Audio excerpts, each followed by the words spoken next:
Welcome to Friday Friends, RI Elder Info's weekly look at the organizations and individuals providing resources for Rhode Island seniors, caregivers, and professionals.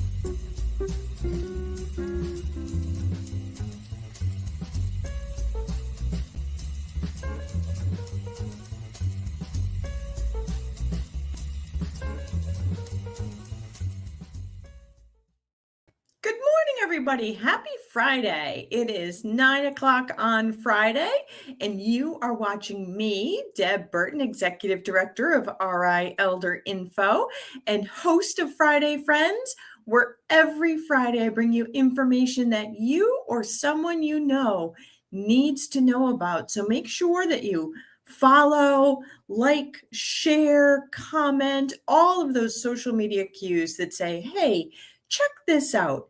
Today, I'm going to be speaking with you about a topic that comes up very frequently, and I'm not sure what's in the air, but it's been coming up very frequently more recently. So it's very important, and it's very likely that something you or someone you know is experiencing, and I'm going to give you some tips on how to make the conversation go more smoothly. Now, as you all know, we are a nonprofit. We can't do this without the support of our sponsors and our donors, for whom we are very grateful. We are super grateful for Brightside Behavioral Health support for our Laughter is Ageless event a couple weeks ago. It was such a fun event. Oh my God, if you weren't there, you really did miss a good time. But of course, also United Healthcare and McCarthy Law. McCarthy Law has been a longtime sponsor of Friday Friends. Here's a message from Samantha and her team. Here at McCarthy Law, we practice in the areas of estate planning, long-term care planning, elder care law, and residential real estate. Our focus is really on providing peace of mind to our clients. If you're interested in scheduling a consultation with our office, you can feel free to reach out to us at 401-541-5540. You can also reach out via website at www.mccarthylawri.com. You also should check out our social media, both on Facebook, Instagram, and LinkedIn for some helpful tips and tricks. So one of the common questions that comes up, or part of the conversation, I should say, because I'm not even sure that folks realize that it could be framed as a question, is how do I help someone who doesn't want help? Okay, if I said to you, you need help. No, you need help. I have to help you. You can't do this. You need help.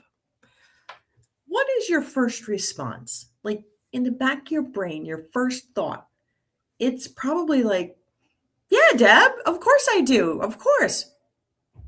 Come on, let's be real. The first thing that went into the back of your head is probably more likely, I don't need help. I'm fine. You know, those two great words that we know are seldom true. I'm fine. Yeah. We also like to tell ourselves that the three hardest words to say are I love you, when in reality it's I need help. So when you're approaching a loved one and you see that they're having challenges, they may be very aware that they have challenges, but they're not willing at this point to have that conversation with you. And you pointing out that they need help can sometimes lock you in a power dynamic where it can feel like you are trying to take control of their life. And once you're locked in that head-to-head, even though your loved one may need help, they become very resistant to it. And the reality is, you can't force someone to do something they don't want. So maybe they need help bathing and dressing or keeping up with the house or someone to go get the groceries or do the laundry. But they say, no, I don't want help. You're like, but you really need it. I don't want it. I don't want a stranger in my house. You can do it.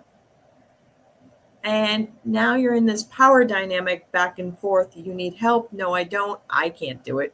You do it. it can be very challenging for families to get out of that dynamic. And here's some of the ways that you can work to resolve that and shift the dynamic so that the individual may be more likely to agree that they need help. And here's what you can do. If you notice, say, they're falling frequently, if they're having difficulty bathing and dressing, laundry, things like that, instead of presenting it as you need help, empower the individual and ask them, what is it they want done the next time they fall? What would they like done to address the laundry that has to be done in the basement and they've been having challenges with their knees or they've been having trouble with their balance? What would they like done?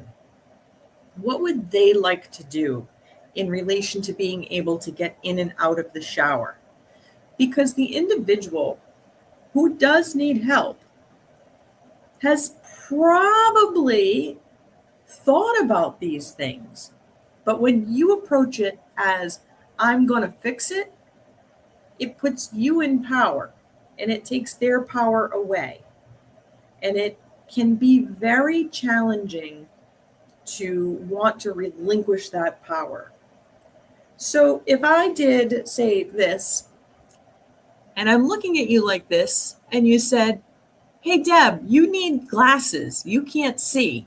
You need glasses. Get your glasses, Deb. You can't see. I can tell you, I already know I can't see you. What I can't tell you is I can't see where I put them. So instead, if you say, where are your glasses? Would you like help finding your glasses? It changes who is in charge of the action. I hope this is making sense so that instead of you providing the solution and you dictating what is going to happen, ask the individual that you can see needs help. What do they want done when you fall? Not if, when you fall. What would you like done? Would you like to set up a regular phone call so that when you fall, I will know that you're not answering your phone and maybe I should come check on you? When you get into that car accident, what would you like to have done? Now, God willing, when it comes to car accidents and unsafe driving, we'll go over more of that at another Friday, friends. But empower the people to make their own decisions. When you can't take care of yourself at home anymore, what is important to you in the facility that can provide your care?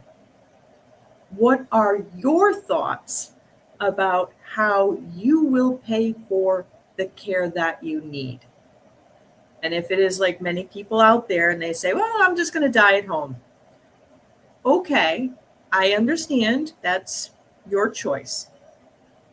What does that look like to you?